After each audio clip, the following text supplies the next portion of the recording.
Hey, this is John Bartlett from Brentwood Growth. Thank you for joining us. Again, today we're continuing our series Sell or Scale, and I've got Trey McWilliams and Joe Fox with Blue Cardinal Home Services with me today. Guys, thank you for being here. Thanks for having us, John. We sure appreciate it. Yeah. Hey, John. And where are you guys calling in from today? So I'm going to be out of East Texas. So Lufkin, Texas is where I'm calling in out today. Are you God's there country, also, Joe? John. No, sir. I'm in. We're based here in Dallas. Got it. Well, tell us briefly about each of your backgrounds and about the firm and how the firm has come together, and a little bit about the sectors that you're interested in and the type of deals or companies that you're looking to partner with or buy. Yeah, Joe, if you don't mind, I can kick it off on how we got to Blue Cardinal, and then I'll hand it over to Joe to give a little background and kind of what we're looking for. But Great. I'm Trey McWilliams, as John mentioned, and grew up in the trade. So I'm a third generation in the HVAC industry out of East Texas. So grandfather retired from the Navy, started an air conditioning business, and I had the great pleasure of working for my dad and grandfather through junior high, through high school. Took over the operations in 2010. And we were scaling the business through adding on multiple locations, organic growth in our current markets, and then also adding services such as plumbing to the business. And over a period of about 8 to 9 years, we grew the business substantially and got it to a point where I was looking to, much like a lot of these people on the call today, looking at a point of how do I de-risk myself and come to this crossroads where realizing my wife and kids didn't sign up for the risk I was taking every day, and like, what does it mean if something happens to me? And really drove me to the point of I want to entertain this private equity movement that's taking place, and what does it mean in our space, and really began to put a plan together where I wanted to continue to run wide open in the industry because I love the industry, but at the same time diversify my personal portfolio for my wife and kids. And that brought me to this point of entertaining, selling my business while still wanting to scale the business. And I went through the sales side, just like a lot of these guys and girls listening today and are doing. And I came to this conclusion that, what I wanted to make sure I had a clear line of sight of is what the next 10 years looked like for me. And that I had a hard time figuring out a partner that really captured everything I was looking for. So had a great mentor that really said, hey, Trey, why don't you create a platform and go after a sponsor that you can build something that has a longer outlook. And that's where Blue Cardinal was created. It was founded, basically its first acquisition obviously was my family business. And we started Blue Cardinal, started growing the platform through partnering with like-minded operators that in I think a couple different ways, but culturally like-minded. We had some guys that were ready to sunset. We had some guys that were a father-son relationship that said, how do I get dad out of the picture and still continue to run and drive this business and create wealth for myself? So through that, we made quite a few different transactions and really started growing the Blue Cardinal brand, which is really where we are today. And Joe is I'll turn it over to Joe, but Joe's came on to be, very instrumental in the business development side, really taking us from, this family-led business now to going to scale and going to market to be much larger than we are today. Well, that's awesome, and I want to come to Joe in a moment, but there are a couple of things about your story that I found really interesting. So, when you thought about sort of where you were, and you thought about, I think you used the term de-risking your personal balance sheet. When you were thinking about that, you've been independent, you were running your own business, you were calling your own shots, and now all of a sudden you were thinking about potentially selling majority control of the business. Now, I mean, granted, there was a sizable check, which helped ease the pain a bit, but how did you work through, like, okay, all of a sudden I'm going to be working with a partner, and the dynamics of that change. How did you sort of emotionally come to terms with that? Yeah. So I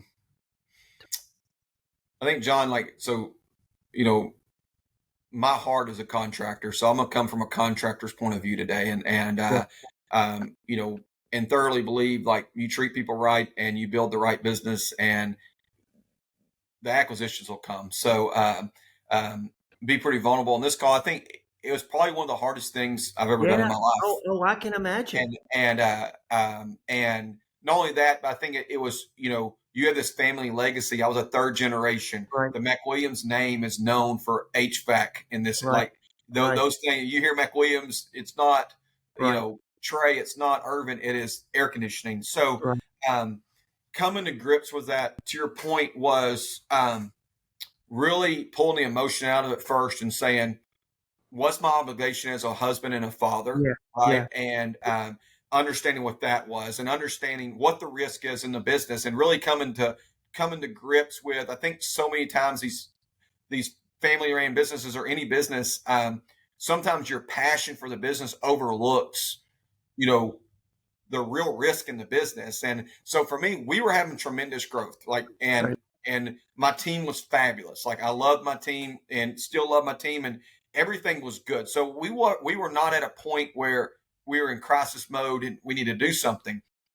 But coming to grips with that, I think a lot of that I probably wasn't prepared for. Be honest with you, as far as I didn't know what you don't know what you Yeah, you don't know. don't know what you don't know. Yeah, And when I say I want to come from a contractor first, like my goal is really to give back to the industry that I think they're the salt of the earth people. right. And to your point, I didn't go to college. I didn't go. I My exposure was HVAC plumbing, and that's what Yeah, I lived in, yeah, and that's what I yeah, still.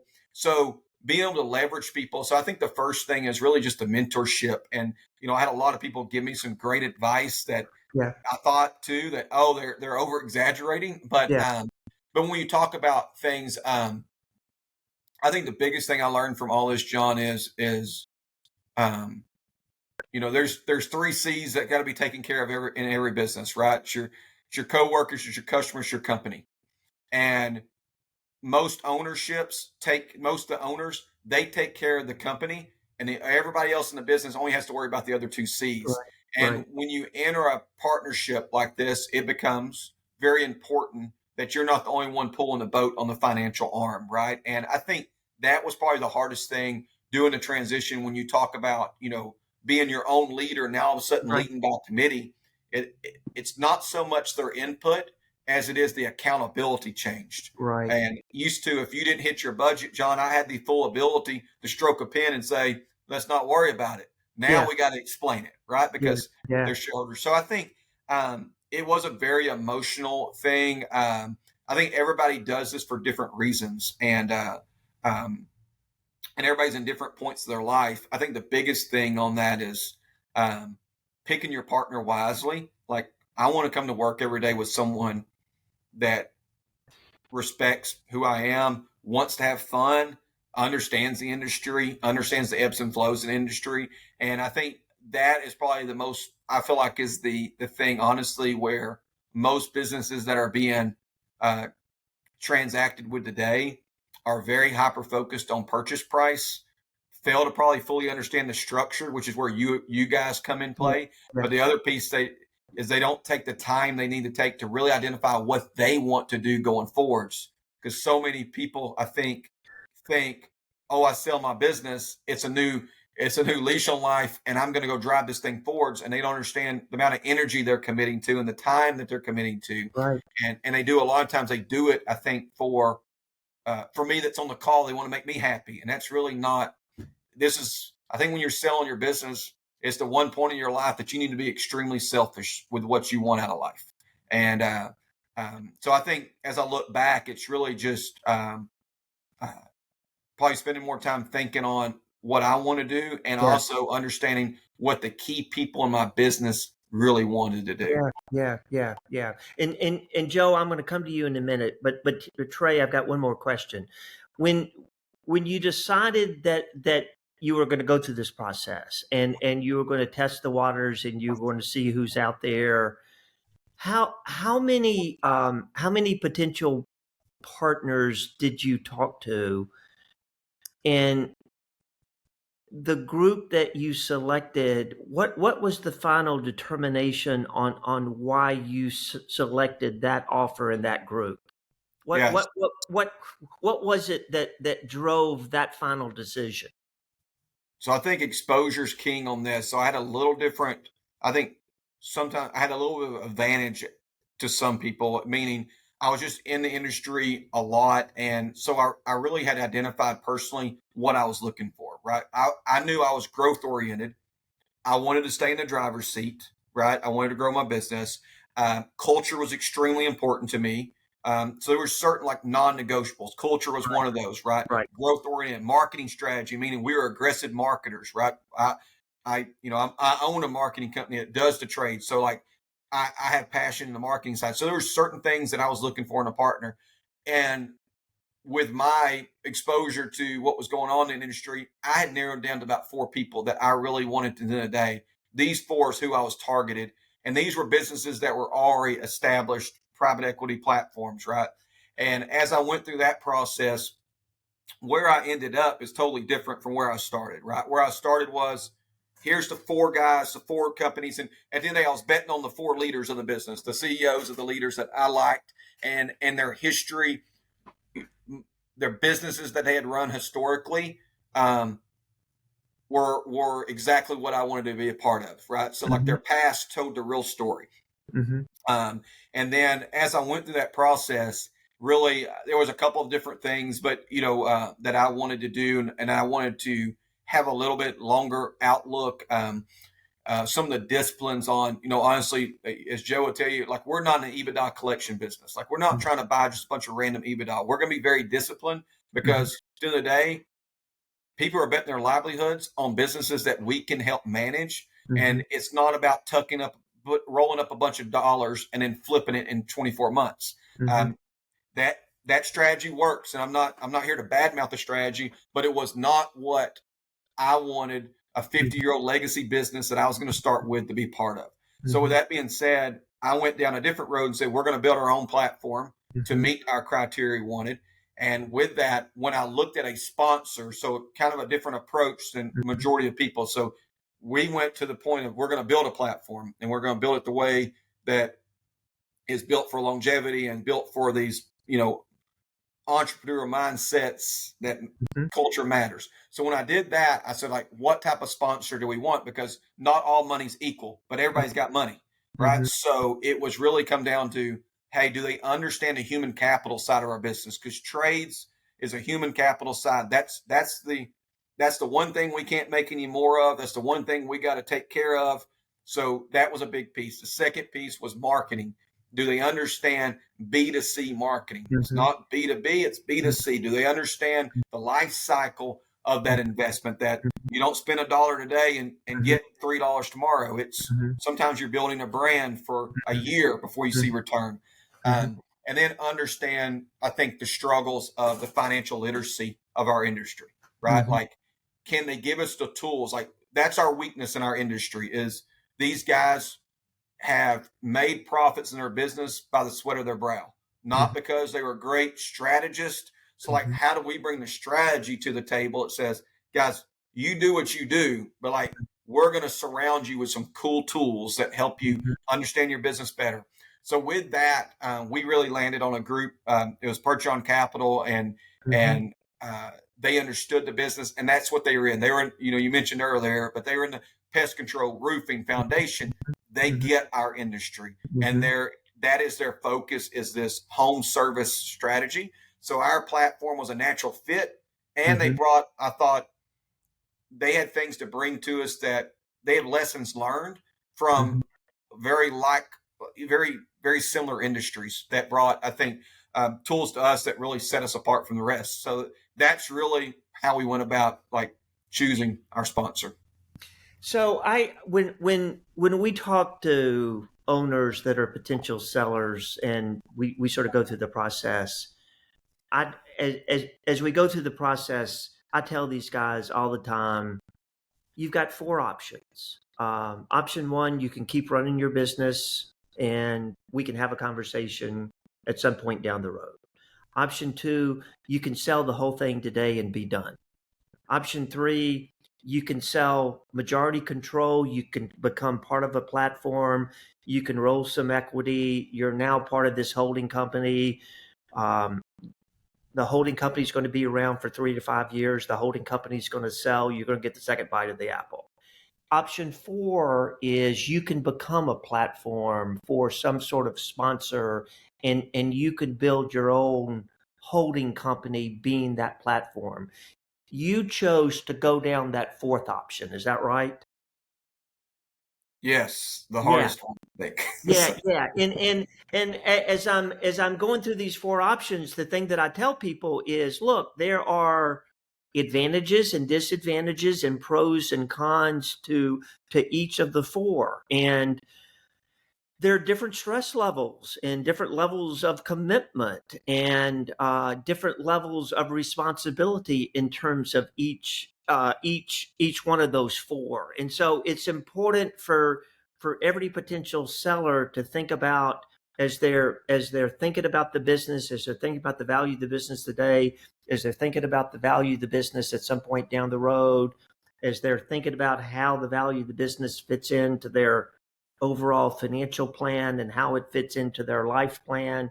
I mean, they've got to look at each four of these paths independently and understand the risk and returns and the level of commitment and the roles and responsibilities and the stress and the potential payoffs. You've got to think all four of those to decide which one of these paths is the right path. Would you agree with that?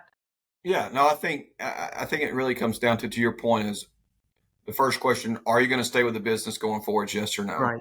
Right. And then if you are going to stay with it, what's your passion and what do you want to do? Because I think your priorities change, right? Right.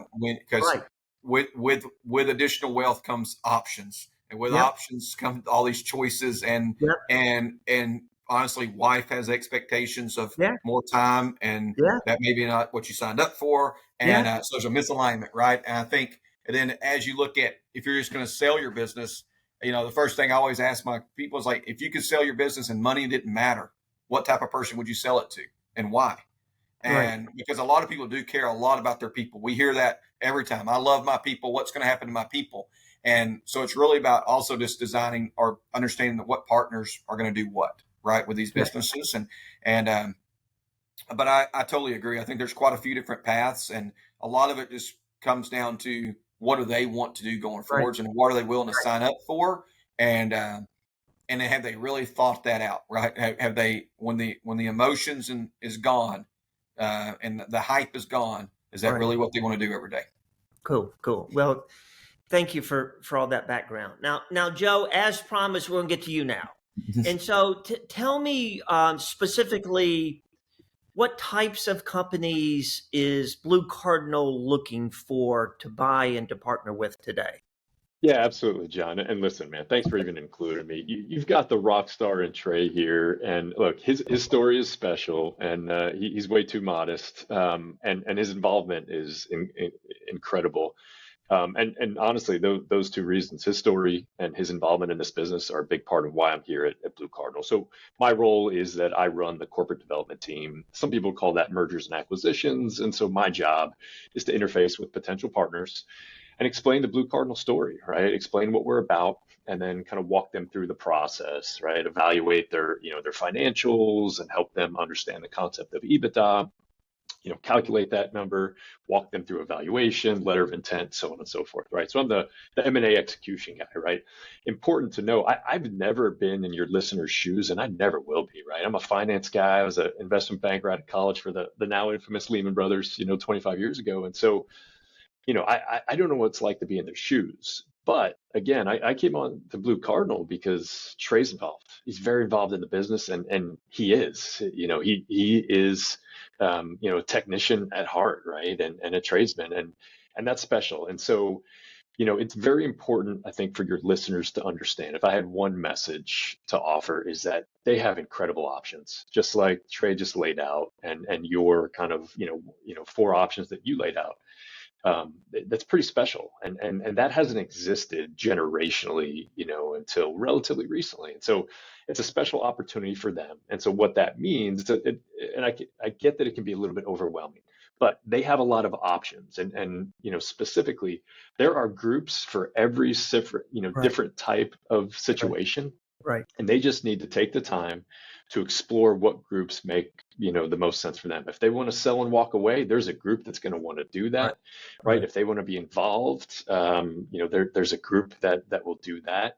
Blue Cardinal has a unique culture, a unique kind of post acquisition kind of operating model, and we have a unique kind of growth mindset, right? We're currently pretty small, 85 million, in revenue. We have very large aspirations, so we are, like Trey mentioned, very growth minded, right? And so that offers, in our opinion, some upside opportunities for sellers to be part of a growing national platform, right? The equity value, or that second bite of the apple that you Yeah. mentioned, we have high expectations for that, right?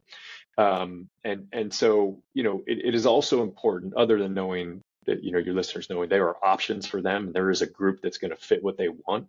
Mhm. Again, once they do the work, like Trey mentioned, to figure out what they actually want, there's a group for them. But it's also important to understand that whoever they partner with, they need to think about it as like they are investing in that business, right? Because they are, especially if you have rolled equity in that second bite of the apple, they are investing just like if they invested in Amazon or Apple or Nvidia. And so they need to kind of approach it Mhm. with that mindset. Now, obviously, your involvement helps them, and knowing who the players are in the space is very beneficial in that regard. But like those are the two big pieces of advice that I would give them, is that, hey, look, there are tons of options out there, but Mhm. approach it with an investor mindset, right? You are selling, but you're also investing, simultaneously. So 100%. And we'll come back and talk about deal structure in a moment. But you guys are looking for residential HVAC and plumbing companies, is that right? yes, sir. Yep, And exactly. what geographical area reach are you focused on right now? Yeah, generally speaking, it's the Sun Belt states, right? Arizona all the way over to the southeast Right. is kind of where we're mostly focused. Portfolio companies as far west as Thatcher, Arizona, as far east as Birmingham, Alabama, currently, as far north as Kansas City, right? And So what size companies would be good potential fits for you? yeah, absolutely. So the first two things we're going to focus on, just because it's an information shortcut, it's easy, are size and geography, right? And Mhm. so, and those aren't perfect, but that's just kind of how Mhm. we sift the world Mhm. and organize the world. But 5+ million in revenue Mhm. is kind of where we start, right? Mhm. And there are some unique, businesses that are doing 5+ million in revenue have reached kind of an escape velocity of sorts, where the owner isn't likely in the truck out on calls, or doing sales or whatnot, and so there's a ability for a group to come in and not take a whole lot of risk with that owner kind of going away at some Right. point, right? They've got the Right. infrastructure already in Right. place, right? And then we can add value with the experts, the finance and accounting, the HR, the marketing, the procurement. Mhm. Layer on those procurement savings, have some operational touch. Our COO is incredible. He ran a 50-ish million dollar revenue business out of Kansas City called Anthony Plumbing, eventually sold to a large group. Mhm. And he's fantastic. He's a plumber by trade. Mhm. But anyway, so our, those things is, we start with the size and the geography, but then we focus on the culture, right? Mhm. And like, hey, is this partner? And we literally think of our transactions as partnerships, Mhm. even though structurally the Mhm. vast majority of deals we do are going to be 100% buyouts, right? Mhm. Mhm. But there's going to be a rolled equity component of that, and Mhm. therein lies kind of the technical partnership. Like Mhm. they are, like Trey mentioned, right? They're, our partners are going to be eating, everybody's cooking, right? And so it's important to be on the same page culturally. Like that's highly, highly important. And again, I wouldn't be at Blue Cardinal without Trey's involvement, and that piece being special Right. because it's unique, right? And again, it's kind of what I would say our secret sauce is understanding what your listeners and potential sellers have come from, what they're doing, and kind of helping them get to accomplish their goals and their dreams and aspirations. What about deal structures? We've got the headline number in terms of valuation, but under the headline number, oftentimes there can be a cash component, there could be a note component, there could be an earnout component, there could be a Yep. rollover equity. How do you guys think about those potential structural components when you're structuring a deal? Yeah, absolutely. So generally, it's going to be 100% buyout with a 10 to 20% rolled equity. However, I mean, we're always willing to. It's a benefit of a group like Blue Cardinal is that we're small, we're growing, we're hungry, and with the right partner, we can be flexible and we can structure a deal that makes sense for the partner. And so some groups aren't as flexible and Yeah. a little bit more cookie cutter in that regard. And so Yeah. I would say that's a benefit of our approach. But to your point, to your specific question, 100% buyout with some component of rolled equity included. Got I it. think the one comment on that, John, I'll make is, I think something Joe's taught me a lot about, and as I went through this is this is a true marriage, right? So this isn't about getting a deal bought.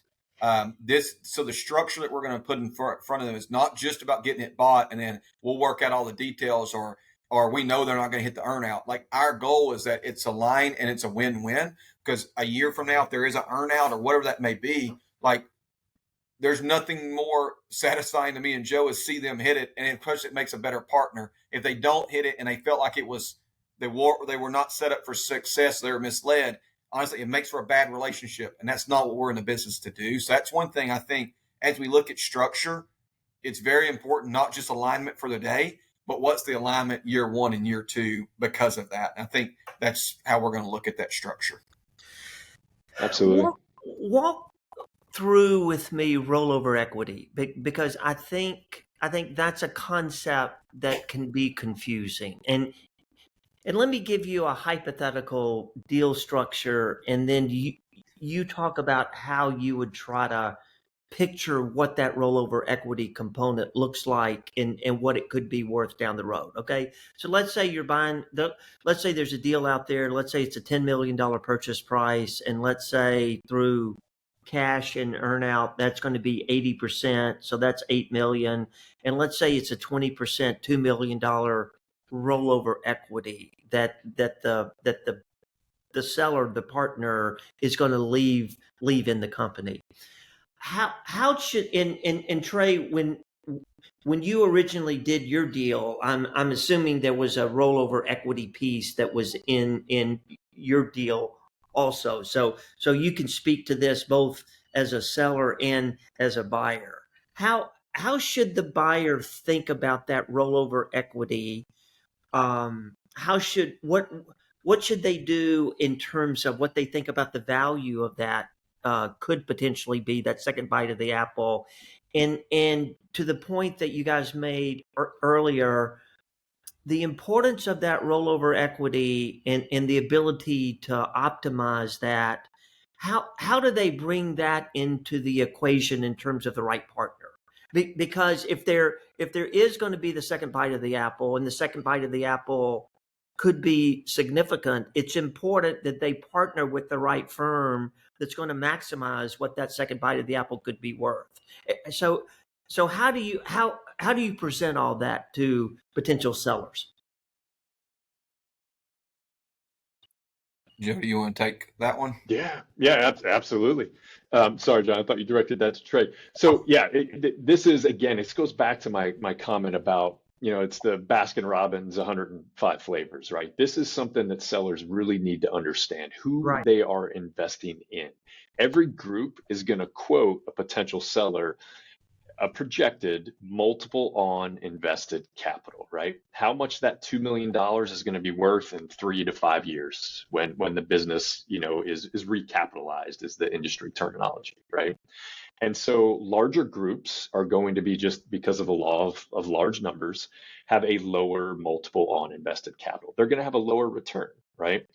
Smaller groups have the opportunity to have a quite a bit larger, MOIC, right? Is the acronym. And so that's something for your viewers and listeners and sellers to truly understand. There are pros and cons to both. And that's why you really have to know who you're getting in bed with, right? You really have to know who you're partnering with. And you have to, like, just like Trey did when he identified those four businesses originally, like he valued the leadership. He valued their history, their path, their success. He decided he would do it on his own, right? Because that's who Trey is, which is one of the things that makes him so special. But you have to know what you're investing in. And again, the concept of a return is Blue Cardinal and most of the groups are privately held, but we still have a stock price, right? We still have there's value of the equity, and that equity value increases on a daily basis with growth, right? That growth comes from two areas: organic growth, which is, hey, we've juiced the marketing spend, we've helped them rationalize their business operationally, EBITDA has gone up, right? The partners that that we have acquired. And then there's inorganic growth. Inorganic growth comes from, my job, my role is new partners, bringing new partners into the family, right? And so that combination is what leads to the equity value of the company being greater, than it is, going from 85 million currently in revenue to 600 million, right? And if we can do that, in that 3 to 5 year time frame, which we think is possible, the equity value of the company is going to be pretty substantial, right? Now, how hard is it to go from $1 billion in revenue to 2 or 3 billion? Well, it's quite a bit harder, right? And so that's just kind of a simple finance thing for sellers to understand, right? If you have the opportunity to be part of a smaller group and you trust them and you jive with them from a cultural perspective, your upside, that second bite of the apple, it is going to be substantially quite a bit larger. So when we're talking about the value of that second bite in 3 to 5 years, are we talking about 3 times the 2 million or 5 times? What sort of range do you think realistically, or that we're talking about here? 3 to 4 times? A group like us, it's 4 to 6, right? 4 to 6 times. Yeah, absolutely. And again, that's the thing that your viewers, your sellers need to ask the group that they are partnering with. Hey, what is your projected return in that 5 year time frame? Okay. Go ahead, Trey. I didn't mean to cut you off. No. And I think, John, on that, so a couple questions I'll clear, or a couple questions you asked me as well. And what did Trey do? Well, if you start your own platform, like what we did, they have the sponsor that is sponsoring you has a very high risk because they are betting all their marbles on like 3 people, right? So therefore, the way they de-risk is Trey had to roll over a substantial amount. So I was in a different position because basically they were looking for a true partner to go to business with that said, Trey, if this fails, I need you to be bankrupt with us, right? So, yeah, so it's a different, so their risk profile really demanded a higher rollover than a typical platform like we are today. But really what I think it comes down to, John, is I talked about earlier, like we're not in the EBITDA collection business, right? Like our goal is not to buy a bunch of EBITDA and flip it off, right? Our goal is to be very disciplined on what type of business we buy. And the reason we need to be disciplined is we have growth levers that have ecosystems, support systems in our platform today that says we know how to help margin profile. We know how to grow top line. Well, if you buy the right assets and partner with the right assets, your tools that you have for your business can make those businesses grow, which in return, the best way, return on investment is organic EBITDA growth, right? Whether you do that through top line sales or you do it through, making your business more efficient. So that's the first big piece of like, if they're buying, if you look at a platform, then they're buying businesses with 50% new construction or a lot of commercial work, and they're just all over the place.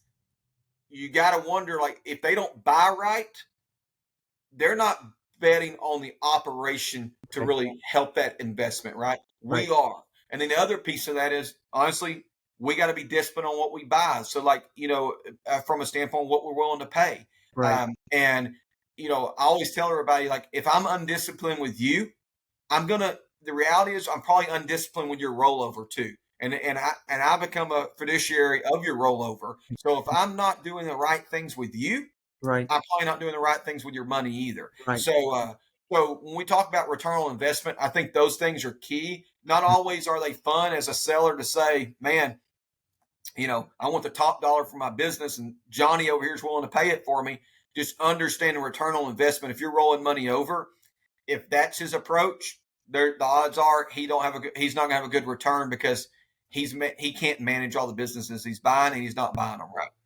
Right. And there's a great example in the market right now. We just had a very public bankruptcy of a I saw that. HVAC roll up, and so that's not to fear monger, but like to Trey's point, it's very important that sellers know who they're partnering with, right? And like Trey said, if they're willing to give you 10x, 12x, like they're probably willing to do that for somebody else, and that is not a sustainable model. It just Yeah, isn't. they're going to overpay and they're going to put too much 100%. debt on the company, and it's going to end up in the Exactly. papers because they had to file a Chapter 11.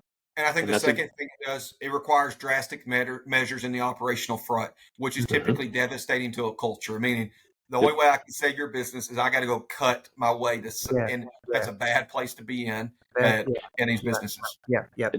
And it's not a great place. It's not a great way to leave the legacy, right? I mean, and I think from my experience and the sellers I've talked to, that's like one of the most important things to them, and it should be. And I know it was one of the most important things for Trey.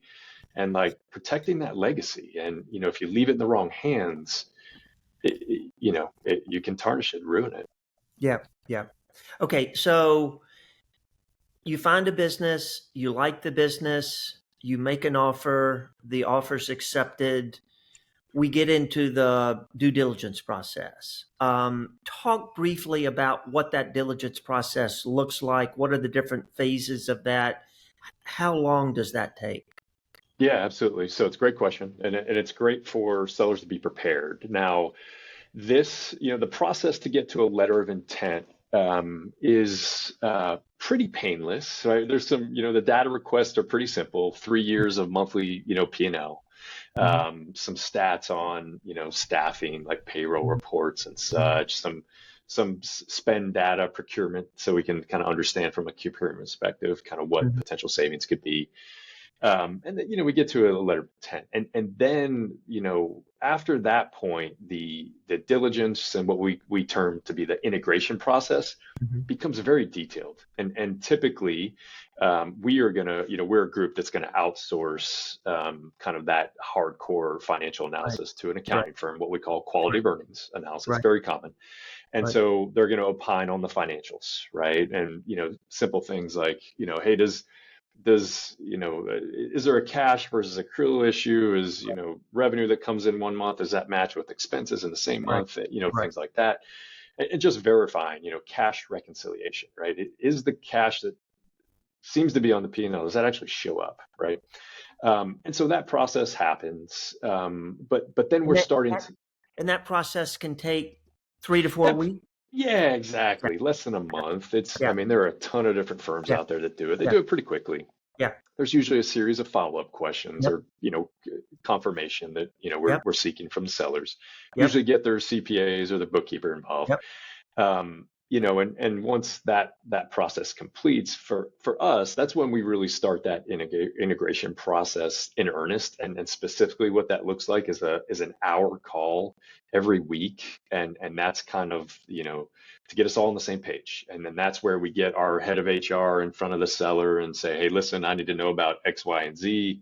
We get our head of marketing in front of the seller and say, hey, look, tell me about what you've been doing marketing wise. Tell me about your market.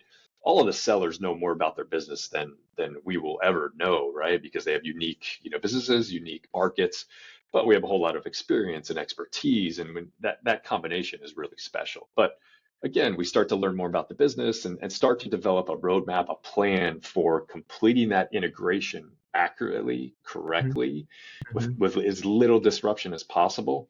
But then also, hey, what are we going to do, in the business the first 6, 12, 18 months, right? What are the plans? Right? What do we have in place?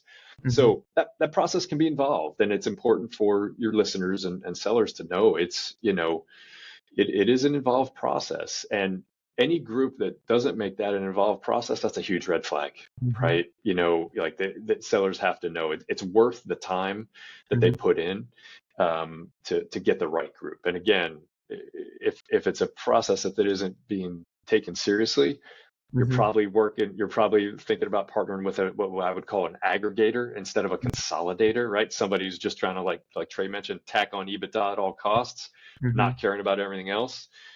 We're in it for the long term, right? And so that's important to understand. But again, it is an involved process. Sellers need to be aware of that. And then there's the final piece is the legal piece. Yep. Right. Yep. Absolutely. And there's a asset purchase agreement. There might be an employment agreement. There's some legal documents that need to be reviewed and need to get tied up. Yep. What about the employees? When is the right time? When is the best time? When do you begin to let the employees know that this is a potential in? Is that sort of a tiered conversations because there might be different people that need to be brought in to different parts of this process as you move through the process? I'll chime in really quickly then, but Trey's answer is going to be much more valid and much more important. But from my perspective, once we know that this is, we get the letter of intent, the quality of earnings comes back, and that all checks out, which vast majority of the time it does. Then, we get the legal docs, in front of the seller. That's when we know, hey, there's a 99% chance this deal is going to happen. And literally, I've been in M&A for 25 years. That's literally the stats on deals that get to LOI. It's 97+%, right? So, that's when it is. You're in the clear, generally speaking, to bring in other folks. And from our perspective, we're going to need you to tap in, depending on how the business is operated. We're going to need you to tap into the expertise and knowledge of your employees. But again, that's my perspective as the finance guy. Trey's got a unique insight on this. Yeah, I think for me, John, every situation is a little different, and it really comes down to what the go forward path is for the business with the owner's involvement. But I think the number one thing is typically most of these businesses, even mine, the finance function, I relied heavily on key people in my business, so they were brought in very early, right? So I think it's understanding what you want for those people, what's in it for them, right, as well, and have that story kind of scripted and control that narrative for them. But what we typically do is help them do that. We help them write the scripts. This is how you're going to talk about it. Even if I need to be part of the call, even if I need to have my bookkeeper that went through this transition before on the phone call to say, hey, I've done it. I'm still here, whatever, to settle anxiety, right? Because it's truly, hopefully they love the leader they work for today, and there's true anxiety there. If not, we probably got bigger problems on our hand. If they're like, hooray, because he's leaving, me and Joe get really nervous, right? So with that being said, as they go through the process, a few more people get brought in. Typically for us, we create basically a launch strategy. We come in as a leadership team, a few of us, boots on the ground. We meet with the key influencers, whether good or bad. So you got Johnny over here that, nothing ever positive has ever happened in his life, and he's going to be the guy. I need him in that room with me. And typically we tell the story of who Blue Cardinal is, why their owner would do such a thing as partner with us, and help break that ice for that owner, get the influencers on the team, and then we make the announcement as the team the next morning. So we go in that night, meet with everybody for dinner, the influencers, and hey, here's what's going down. The owner explains his story. I'm there to reinforce that we're not here to change things. We're truly a partner, to really settle that anxiety. Then as a team. So if the deal is scheduled to close, let's say next Friday, when will you have this influencer dinner that you're talking about? Yeah, so typically we'll sign the APA, right? And then typically there's a lag between that and close. Okay. Depending on the owner's comfort level. Right now, all owners have said, come with us 2 weeks before, the week before. 2 weeks. Okay. We actually make the transition a week before. And that way, because there are a lot of things you got to put new credit cards, new gas cards in the truck. There's a lot of little things that's really hard to do on the day of close and not disrupt business. So what we do is we introduce ourselves and we literally start working hand in hand with you a week before official transaction takes place. Got it. But that's the discretion of the owner. Yeah. But it does settle anxiety. We're boots on the ground. Our goal is not to hijack your business, but it's to come in and help with the transition. But more than anything, John, like these people have bet their livelihood on the leadership of that business. And my job is to come in and say, hey, we're here to help you guys grow. We're not here to, change a bunch of stuff. And so that's how we do it. So a week before typically transaction or before the owner gets his check and wired to him, we are in the business with them and we help. Again, we walk through it with the leadership team ahead of the time so they know before the rest of the team knows. They know what's going on. More importantly, I need their buy-in and I need them to ask good questions in the meeting that spark good conversation, right? And then the next morning, me and Joe go in with our COO and we introduce the team and obviously give them their swag bags, make it a big event, make it positive. And then from there, we have about a week of getting some things in line. And then that week comes and we already got gas cards in the trucks. We already got the check. We already got new vendor accounts set up being, the bill's going to us instead of to the owner. We've already moved off the owner's credit card. So it just makes that transition and that whole trend that a lot better. That's awesome. And a seller's going to want a group who takes that transition seriously and does it with details. Like Trey mentioned earlier, home services is a people business, right? Yeah. And those folks at every level are the lifeblood of that business, and it takes an entire team. And so you got to make sure their payroll's done correctly. You got to make sure that their questions are answered, their concerns have been addressed, and most folks struggle with change, and usually that's a big change for them, and that sparks concern, but.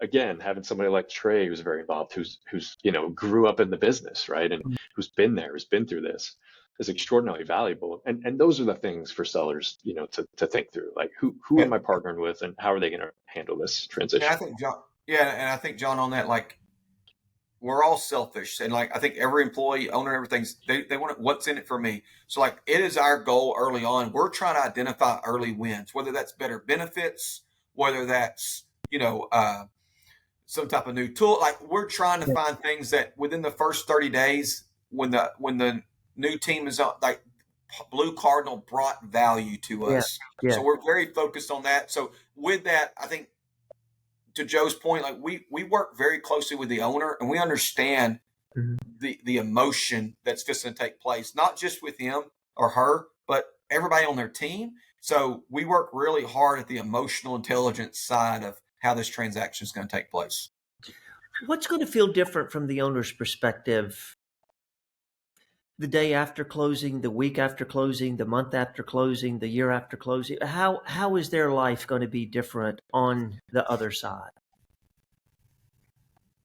So I really think it's a difference in ownership. So you take me, for example, like memories of, being 7 years old and in a service truck with a grandfather. So there's more to my transition than just a business, right? It's a way of life. Yeah. So you got certain people, and I think that is a very, very common story for the trades, right? Mm-hmm. So there you got this whole I think a closing of a chapter of the chapter that was the best chapter you ever read in your life, right? In that moment.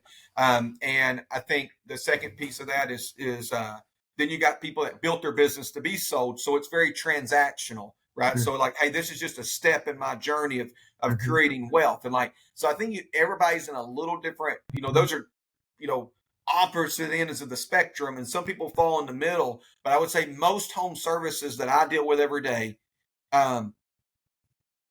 there's family involved, right? Mm-hmm. And there was people that paid the ultimate price that, that they got to stand on the shoulder of giants to get to where they are. Mm-hmm. So I think there's everything from guilt, honestly, to build, because you made more than any of your family members ever made, because these businesses went from being I can't believe you're an HVAC guy to being like, have you heard about the HVAC trades? That's the business to be in, right? Right. So But when we look at it, what is day one? I think some of it, just to be, speak candid, I think there's a little bit of control stuff that takes place, right? They used to have full control over every marketing dollar, and now we're in here saying, hey, let's critically think about it. Which honestly, John, that in me personally, that meant I had to slow down, which is not my style, right? Like I got a gut feeling, just get out of my way, and you do it. It's my money. I'm going to go spend it. Yeah. So I think that is probably the thing is anybody that puts this much money in a business and pays you that much, they're very critical, strategic thinkers, and you probably are not, right? So I think working with that going forwards, and then just communicating things historically. Everybody communicated things to you, and now you're having to translate that and communicate it up the chain. I think that's the biggest thing too. Is like it almost feels like Big Brother at times because you never had that additional layer in leadership. So, well, those are great insights. So as we're wrapping up here, if someone's thinking about exploring this next chapter, what advice would you give to them about what they need to think about to be sure they're ready to go through this? And Joe, I'm going to start with you, and then I'm going to flip it over to Trey and let Trey answer it. So what do they need to think about that maybe they haven't thought about to be sure they're ready to explore this option? Yeah, absolutely. I'll talk about. I think Trey just brought up a good point, and I'll just say it real quick, and he'll elaborate on it, I'm sure. But they have to be emotionally prepared. Now, that's not my expertise. I'll talk about kind of the other stuff, but that's important. Like that's key, right? And some just aren't ready for that, like emotionally, right? But as it relates to their business, kind of the nuts and bolts, get your business organized, right? There is a size, that 5+ million in revenue, that is attractive for groups like us.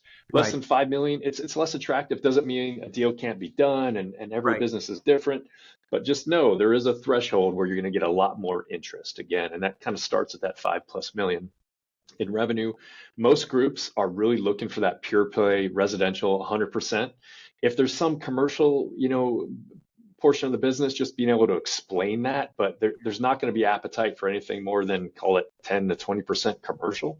Definitely above that. And again, in some markets, it makes total sense why that would exist as part of the business, right? But just knowing that would be something that groups would, consider to be a little bit riskier. It's just a different business. There's different techs involved. There's an accounts receivable component that's different than residential. The new construction that Trey mentioned, that's not very appealing just because it's so cyclical, boom and bust. And there are some owners that are just crushing it on new construction and doing, having a great life and doing a great business. But that brings risk to, the table for, from the perspective of a group like us. But recognizing those things, again, the size, the service mix, and then just organizing your business, right? Making sure things are being done, correctly, accurately, just like you would do anything, right? If somebody's coming over to your house, you're going to clean the house a little bit and get it a little bit more organized. Same thing, right? And so anyway, that'd be my quick advice on that.